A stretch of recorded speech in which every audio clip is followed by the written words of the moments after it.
Capsule देखा, nephron में PCT के बारे में देखा, लूप ऑफ हेनले में डिसेंडिंग लिम्ब असेंडिंग लिम्ब के बारे में देखा, नेफ्रॉन में डीसीटी के बारे में देखा, और ये डीसीटी जाकर मर्ज हो गई किसमें, कलेक्टिंग डक्ट में मर्ज हो गई है बच्चों, कलेक्टिंग डक्ट में मर्ज हो गई है। और फिर इस कलेक्टिंग डक्ट का आगे क्या फ्यूचर होना है, इस कहानी को हम अगली क्लास में पढ़ाएंगे। कलेक्टिंग डक्ट में जो मटेरियल आया है उसका आगे क्या होना है, ये कहानी अगली क्लास में हम बढ़ाएंगे।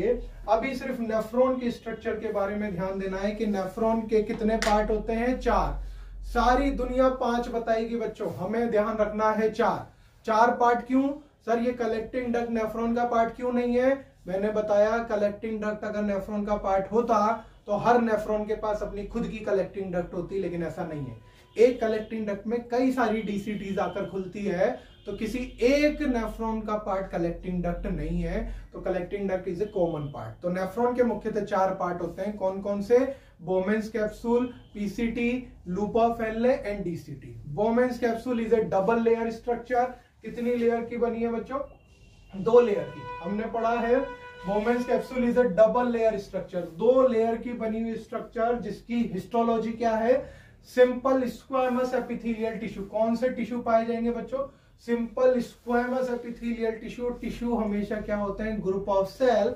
तो सेल कौन सी होगी, podocyte. Podocyte is the important landmark. Podocyte हमें ध्यान रखना है। पोडोसाइट किस में हेल्प करती है बच्चों?